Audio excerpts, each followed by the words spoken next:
Bienvenue à vous, merci d'être présent pour cette prochaine présentation et démonstration dans quelques minutes. C'est la première du jour, donc merci d'être avec nous. On a le plaisir d'accueillir durant ces quelques minutes, cette petite demi-heure, donc Fortra, la maison Fortra, donc avec deux intervenants. Ils vont se présenter dans quelques instants, évidemment, puisque c'est prévu au programme. Juste avant, vous avez pu remarquer, on a donc des petits guides de présentation qui sont sur chaque siège. Vous pouvez évidemment déjà les consulter. Et puis un petit cadeau, voilà, supplémentaire, une balle anti-stress, voilà, c'est ça. Exactement. Directement. Bon, en tout cas, Julien Gouez, merci d'être présent. Vous êtes responsable commercial France et Sud-Europe. Tout à fait. Et vous êtes accompagné de notre démonstrateur du moment, en l'occurrence donc Solutions Engineer. Il s'agit de Julien Gourlaouen qui est avec nous. Enchanté, merci. Bien fait. Et nous allons donc démarrer alors une présentation de la société, puis ensuite, je crois, une démonstration. Exactement. Juste quelques mots en fait, parce que peut-être certains d'entre vous n'identifient pas nécessairement Fortra. On a changé d'identité de la société. Société qui a déjà 40 ans d'existence sur le marché du software, éditeur, donc sous le nom de Help Systems jusqu'à décembre 2022. Donc un nouveau logo, nouveau style, nouvelle identité pour coller un petit peu plus à nos activités fortes depuis quelques années dans le monde de la cyber. Donc voilà, juste quelques mots pour vous présenter un petit peu qui nous sommes. Éditeur, comme je le disais, basé dont le headquarter est aux États-Unis, à Minneapolis, dans le Massachusetts.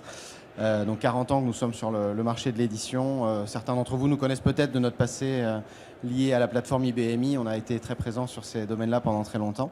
Et depuis maintenant une petite dizaine d'années, un gros focus sur toute la partie cyber. Donc les équipes de Fortra, c'est un peu plus de 3000 personnes dans le monde, une présence sur tous les continents et avec des bureaux dans 18 pays. Si on parle un petit peu plus de nos activités, aujourd'hui, on va parler principalement de la sécurité des données avec dans quelques instants la démo que va vous présenter Julien. On a un gros pool effectivement sur tout ce qui est classification, DLP, DRM, qui est aujourd'hui une grosse partie de nos activités. Mais on est également très présent dans la partie de protection de la messagerie. Vous avez pu peut-être rencontrer nos collègues de Terra Nova qui ont rejoint le groupe il y a un an maintenant et qui ont eu une présentation ici même en début de FIC lundi matin. Donc c'est aussi le Warness, une partie sur laquelle nous sommes acteurs. Voilà, on travaille également dans le domaine du Managed File Transfer, la protection des passerelles de messagerie. Nous avons des solutions de MDR également. Mais aujourd'hui, le sujet principal sera donc de vous expliquer un petit peu notre approche et notre vision des projets de protection des données. Notre promesse est de protéger vos données sur tout leur cycle de vie, depuis leur création par vos utilisateurs, protéger ce qui ne doit pas sortir de vos entités et garantir une communication sécurisée des données qui, elles, doivent être partagées avec des tiers. Donc je vous propose, sans plus attendre, de voir toute cette partie-là avec Julien. Merci Julien. Et on va sauter sur le sujet. Je vais vous garder encore une ou deux minutes sur deux slides. Et on va commencer par celle-ci. Pour revenir un petit peu en arrière, elle n'est vraiment pas nouvelle, mais c'est très important de faire le point sur ce qui avait été dit avant et voir où on en est aujourd'hui, voir si on arrive à progresser. On parle de classification de données depuis assez longtemps et c'est vrai que là vous avez un petit rapport du Forrester, on peut le voir ici sur le DLP Maturity Grid, un bouquin que vous pouvez télécharger qui est public à votre niveau. Et il rappelait, je crois que quand je vous dis qu'il est ancien, il date de 2017, qu'il fallait découvrir, cartographier, savoir où elle se situe dans votre organisation, sur votre outil. On va de plus en plus... J'ai l'impression que... Voilà, ça va mieux. Donc où elle se situe, on-premise, dans le cloud. Donc là, on a besoin de savoir où elles sont. Et ensuite, on va les classifier. C'est l'impression que ça coupe. Dites-moi. On verra après. Voilà. Et donc, les classifier. Dites-moi s'il faut qu'on change. J'ai l'impression que ça coupe. Ok. Voilà, donc de les classifier, les consolider les données, ça veut dire effacer aussi. Aujourd'hui, vous allez stocker énormément de données et si vous ne faites pas un petit peu le tri dans vos données, ça va générer beaucoup trop de données à scanner et donc potentiellement des faux positifs. Donc c'est aussi la consolidation, c'est ne pas oublier que après un certain nombre de temps, vous devez essayer de détruire vos données ou au moins de les archiver pour éviter d'en avoir un trop grand nombre justement à protéger. On faisait ça avec les fichiers physiques, les feuilles, etc. On les archivait, pourquoi pas les archiver effectivement numériquement, ne pas oublier qu'après une certaine date, on va devoir les archiver. Et donc la classification va nous aider là-dedans, non pas qu'une classification simple, ça doit peut-être parler à tout le monde, mais un fichier public, confidentiel, interne, restricted, voilà, confidentiel, défense, etc. C'est un petit peu très haut niveau, c'est quelque chose que l'utilisateur, lui, il va savoir sélectionner très rapidement, c'est ce qu'on va vous démontrer là tout de suite.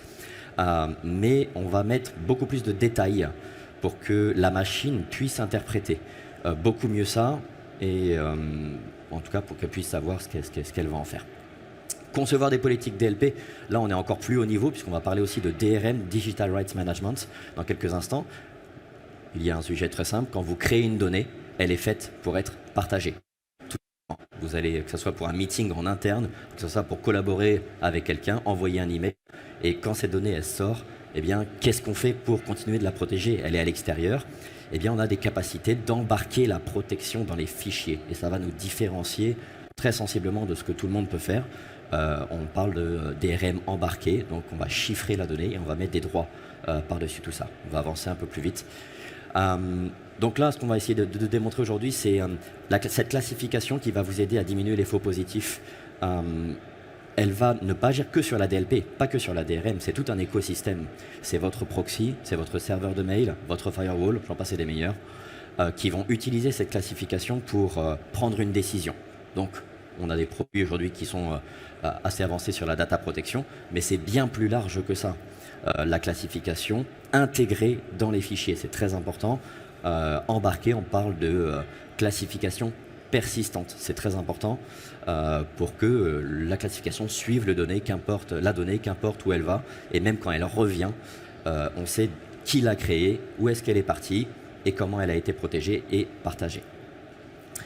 Voilà. Ensuite, c'est aussi même si c'est pas le but premier, c'est d'identifier quel département, essayer de protéger le transfert d'informations en fait, d'un département à un autre. Alors vous avez déjà des outils en place aujourd'hui qui peuvent être Microsoft avec des ACL pour ceux qui connaissent pour éviter d'accéder à un fichier si on n'est pas du bon groupe Active Directory, etc. On peut faire ça en fait même avec le DLP puisqu'on peut dire ceci est un document de type RH et donc tu n'as pas le droit d'y accéder. Je vais t'interdire d'ouvrir, ne serait-ce juste que d'ouvrir le document. On peut aller plus loin, c'est aussi d'offrir de la granularité. Et donc, dans le rights management, c'est dire tu as le droit peut-être de l'ouvrir, par contre que en lecture seule. Tu vas pas te faire copier-coller, imprimer écran, etc. Là, on rentre vraiment dans le monde de la DLP et on va faire un petit exemple très rapide.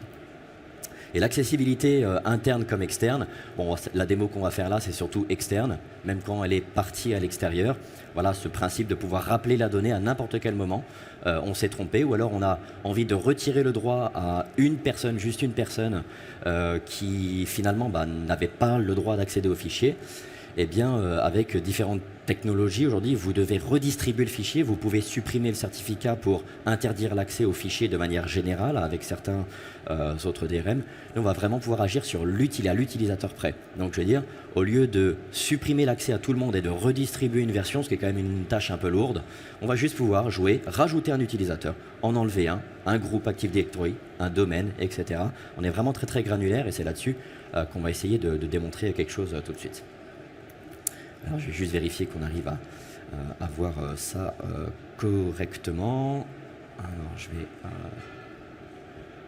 faire ça. Je vais juste m'assurer que c'est bien retransmis. Hop là, on vient de switcher. Il faut peut-être que je coupe le PowerPoint, j'imagine. Je vais le couper et puis je le repartagerai après s'il y a besoin. D'ailleurs, si tu peux voir mon écran, s'il te plaît, Julien. Et voilà, c'était le but de la démo technique. Donc non, ça switch pas là. Ça y est, c'est bon. Ok, très bien. Donc, eh bien, on va simuler certaines opérations. Et donc, le but de Fortra aujourd'hui, c'est vrai qu'on a des modules qui sont assez avancés techniquement. On va pouvoir montrer la valeur assez simplement.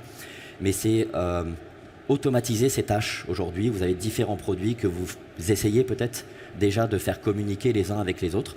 De par cet écosystème, proxy, etc., vous devez, quand on crée une classification, vous devez créer une stratégie sur le proxy, une stratégie sur le firewall, une stratégie sur la DLP, Bref, à la fin, en fait, ça fait beaucoup de travail pour essayer de contrôler cette donnée. Nous, notre but, c'est justement d'essayer d'apporter, en tout cas, on a vraiment pris ce sens de développement, une plateforme unique, avec un agent unique, etc., où vous allez pouvoir gérer de la création du fichier, la classification, à la protection et à la destruction de la donnée. Donc ici, un exemple qu'on pourrait donner, j'ai créé différents fichiers avec certains noms, et vous avez déjà un petit code couleur qui est très discret que je remontrerai rapidement après.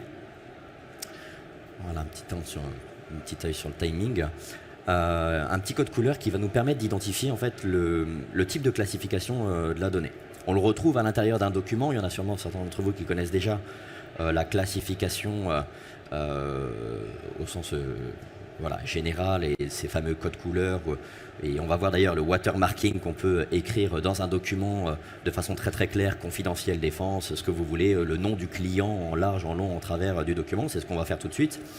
Ou alors quelque chose de beaucoup plus discret dans l'entête ou dans le pied de page d'un document. Et c'est cette donnée qui va persister tout au long de la vie du document par la suite. Donc j'ai ici un document public. Je pourrais tout à fait, avec la technologie, imposer déjà, et ça c'est assez important, d'office, une classification. Ici on parle de classification manuelle, il n'y a rien de mieux pour diminuer les faux positifs que celui qui a créé la donnée. Vous avez créé la donnée, vous savez ce que c'est, ce que vous mettez dedans. Rien ne nous empêche de coupler ça avec une intelligence artificielle qui va nous dire j'ai ce type de données, des choses très simples, un numéro de carte bleue, un SSN, un numéro de sécurité sociale, etc. On va vous dire certes, cette donnée elle est confidentielle, mais elle est aussi, elle contient des données personnelles et donc si cette donnée sort de l'organisation, automatiquement elle va être protégée, chiffrée, on va appliquer des processus automatiques. Donc on va essayer de diminuer en fait la charge de travail de l'utilisateur qui est déjà très conséquente, surtout que vous allez lui demander de mettre une classification, donc un travail à faire supplémentaire en plus de son document, mais c'est pour le bien de l'entreprise. Donc on va basculer déjà très rapidement, on va rajouter un tag sur le fichier, donc vous avez un petit, dans le header ici, dans les ribbons, le ruban de configuration ici de Word, la possibilité de mettre le tag qui vient se répercuter dans le document. Ce qu'on va faire, c'est qu'on va aller un peu plus loin, on va essayer d'aider l'utilisateur. C'est là ce qu'on va essayer de démontrer. Le but du jeu d'un utilisateur, des fois, il ne sait pas quelle classification il doit mettre. Et donc, vous allez pouvoir l'aider dans le choix de sa classification.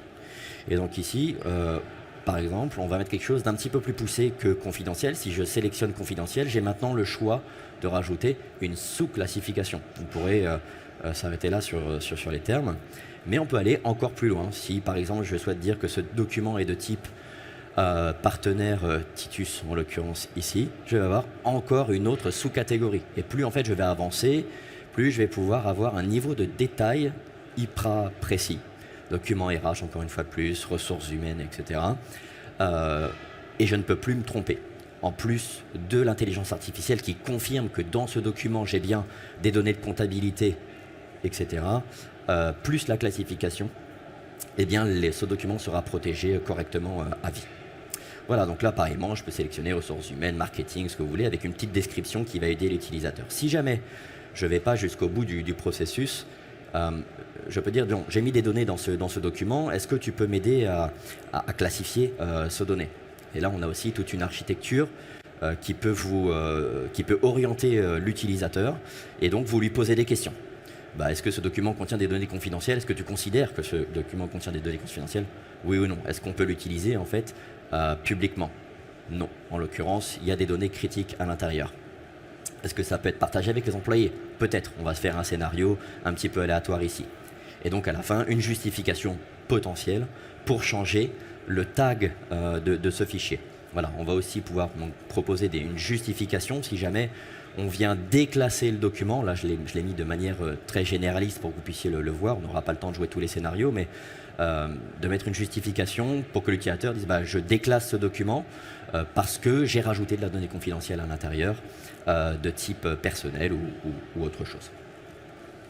Voilà. Et donc en appliquant le tag, eh bien, il va, vous voyez, changer le tag du document. Il est passé d'interne à confidentiel en fonction des questions qu'on lui avait posées. Donc on aide notre utilisateur à sélectionner cette classification et ça c'est très très important pour lui. Passer directement maintenant à la démonstration DRM, j'ai mis une automatisation, vous allez voir, je vais passer le document maintenant en restricted et on va l'enregistrer bien sûr. Et donc là, on a ce fameux watermarking qui apparaît dans le document, qui va nous permettre très clairement d'identifier qu'on est en... Voilà, c'est pas juste un petit truc dans le header.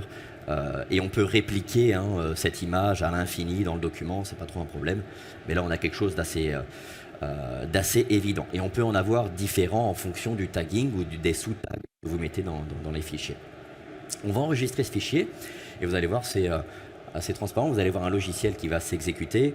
En plus, je fais exprès d'enregistrer ça sur un partage réseau, puisque la plupart du temps, nos documents sont sur des partages ou sur des environnements qui peuvent être cloud aussi. Pour information, on a aussi des systèmes qui peuvent aller scanner vos repositories cloud, OneDrive, etc. Identifier des données critiques, importantes pour vous, et donc les chiffrer, appliquer un DRM directement en faisant du scanning de data at rest, donc de vos données existantes sur vos différents repositories, qu'elles soient chez vous, donc on-premise, ou dans le cloud.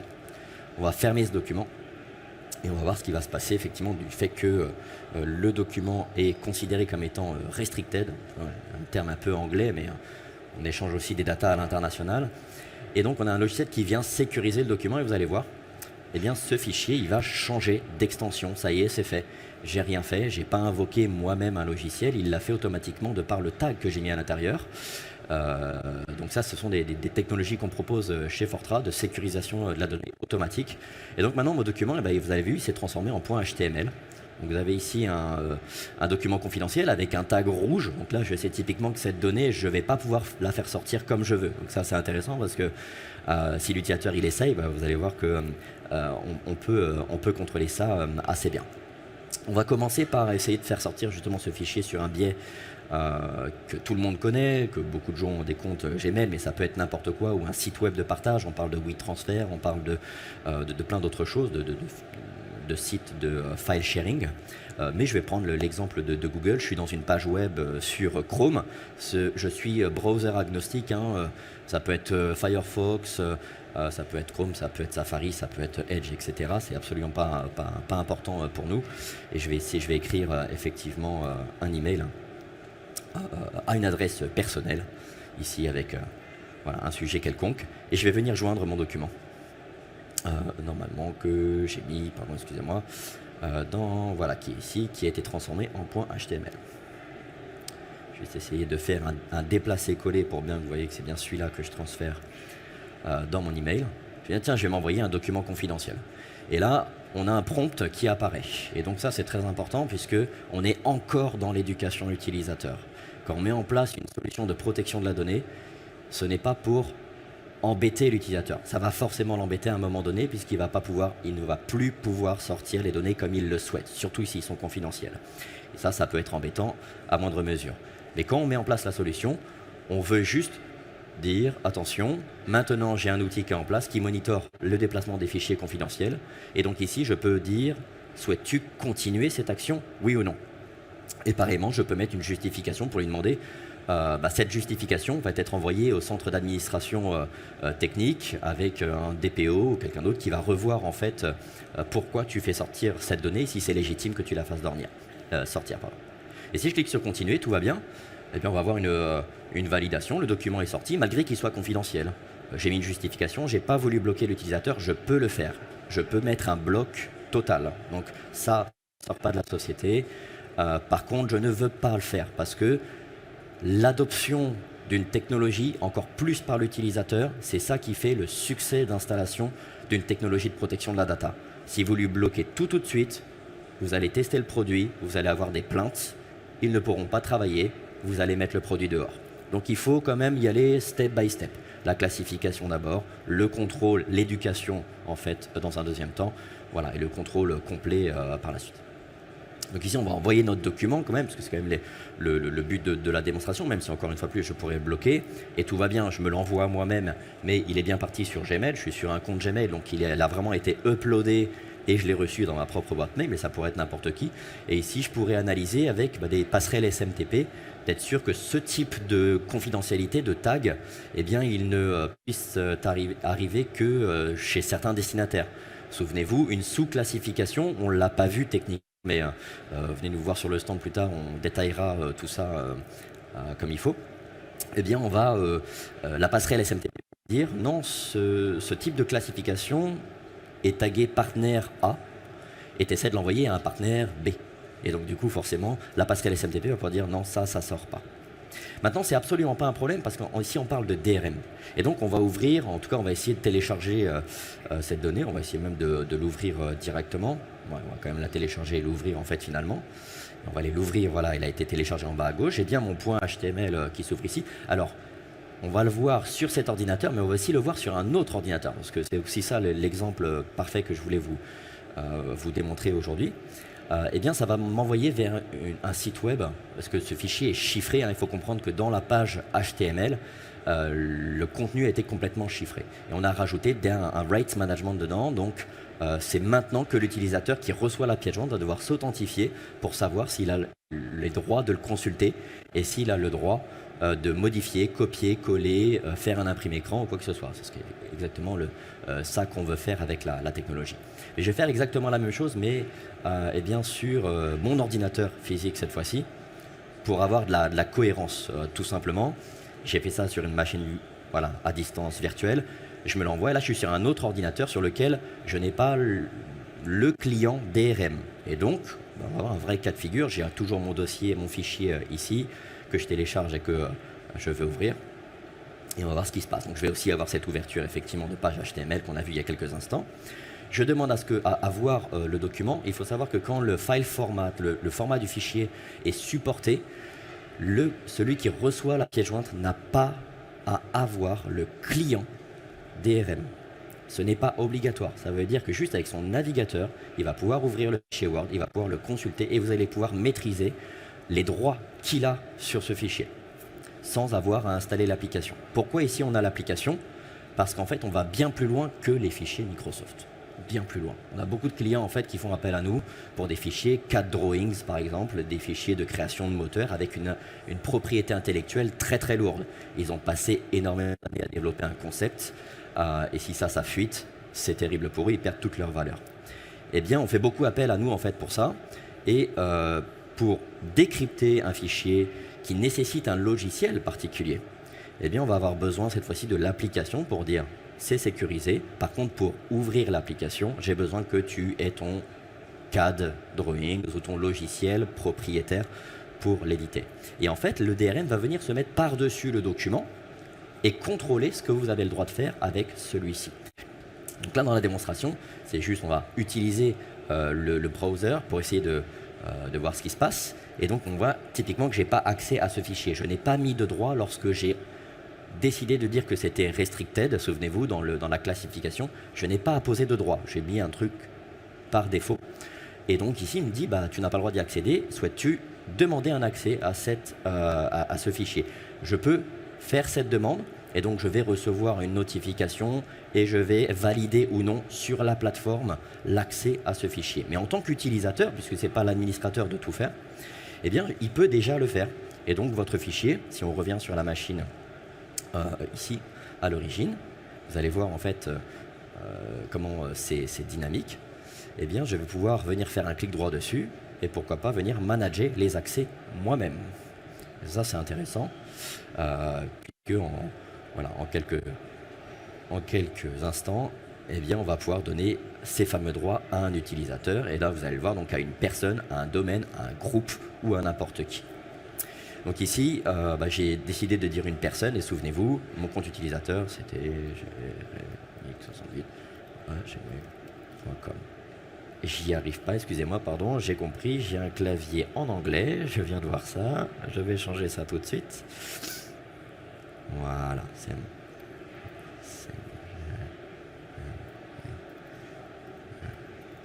voilà, on est bon. Et je rajoute bien sûr là une politique ici de droit sur cet utilisateur. Alors je vais faire ce qu'on appelle un lockdown ici. On est tout à fait capable de faire un petit peu à la James Bond en fait une autodestruction de document. Ça veut dire que ce document il va être lu par l'utilisateur et qui ferme le document.